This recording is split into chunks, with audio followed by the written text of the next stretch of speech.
Dans la bouche des personnes n'approuvant pas l'homosexualité, c'est-à-dire des relations avec des personnes du même sexe, on entend souvent que l'homosexualité est une déviance humaine et qu'elle est contre nature. Mais que valent ces arguments face à la science ?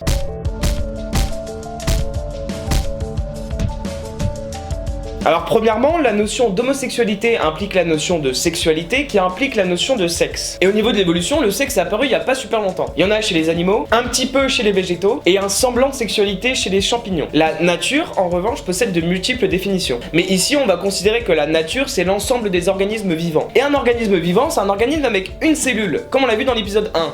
Que je vous invite à regarder. Donc maintenant qu'on a défini ça, on va pouvoir s'intéresser à ce qui se passe dans la nature. Et alors quand on s'intéresse à des comportements qu'on observe dans la nature, il faut faire attention à ne pas faire d'anthropomorphisme. Alors l'anthropomorphisme, c'est étudier les comportements naturels et leur donner une dimension humaine. Par exemple, sur cette image, faire de l'anthropomorphisme, ce serait par exemple de dire le chat et le chien, ils sont trop mignons, ils se font un câlin parce qu'ils sont amoureux. Donc voilà, dans le fond, faut pas faire d'anthropomorphisme parce que ça amène souvent à des fausses conclusions, mais dans la forme, c'est quand même super intéressant d'étudier le comportement des autres espèces. Chez les végétaux, par exemple, on observe une sexualité chez les angiospermes, c'est-à-dire les plantes à fleurs, et on observe sur une fleur des caractéristiques mâles et des caractéristiques femelles. Donc les plantes à fleurs sont ce qu'on appelle hermaphrodites. Donc si on considère un individu hermaphrodite comme un individu mâle et femelle, les relations homosexuelles sont donc extrêmement présentes, mais elles sont involontaires, donc on peut pas vraiment parler d'homosexualité chez les plantes à fleurs. Chez les animaux, ça devient beaucoup plus intéressant. On va commencer tout doucement en prenant l'exemple d'un insecte, la punaise de lit, qui est sûrement l'animal avec la sexualité la plus dégueulasse du monde. Le pénis du mâle est en fait une énorme lance dont il se sert pour transpercer les femelles. Mais il est extrêmement fréquent pour ces mâles de transpercer d'autres mâles, voire des individus d'autres espèces ou même carrément des objets. Donc là on commence à parler de relations sexuelles entre individus d'une même espèce et du même sexe, et c'est là que ça devient intéressant.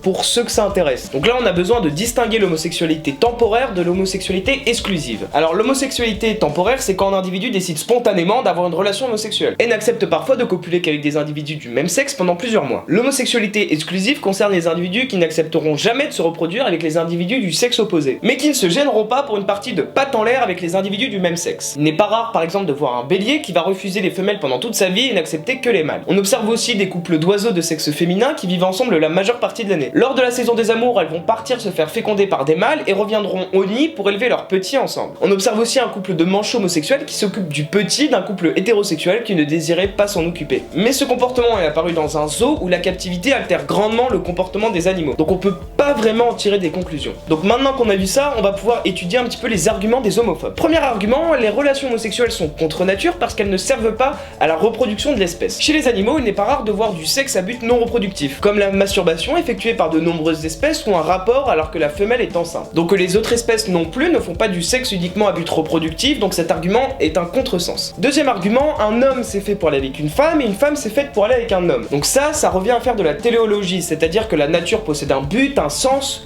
ou une finalité. Ce type d'argument est rejeté par la communauté scientifique parce qu'il sous-entend un créateur qui nous aurait fourni avec un mode d'emploi. Par exemple, c'est comme dire que le nez est fait pour porter des lunettes. Troisième argument, c'est une maladie ou une malformation génétique. Certains tentent d'expliquer l'homosexualité par la génétique, en disant qu'une zone du cerveau est modifiée, ce qui implique une altération du comportement. Et si on y réfléchit 2 secondes, on voit que cette théorie est fausse. Si l'homosexualité est vraiment due à la génétique, comment expliquer que le gène codant l'homosexualité ait survécu à l'évolution? Bon, je pense que je vous apprends rien, mais un individu homosexuel n'a aucune descendance. Et donc ce gène ne peut pas se perpétuer de génération en génération, parce qu'il n'y a pas de génération. D'autres pensent que ce gène apparaît de manière spontanée chez l'individu. Mais les études du génome humain deviennent de plus en plus précises, et on ne constate aucune différence de génome entre un individu homosexuel ou hétérosexuel. Et je vais finir sur une phrase aussi puissante que peu scientifique: l'homosexualité est observée chez au moins 450 espèces, alors que l'homophobie est observée chez une seule espèce. Alors qu'est-ce qui est vraiment contre nature?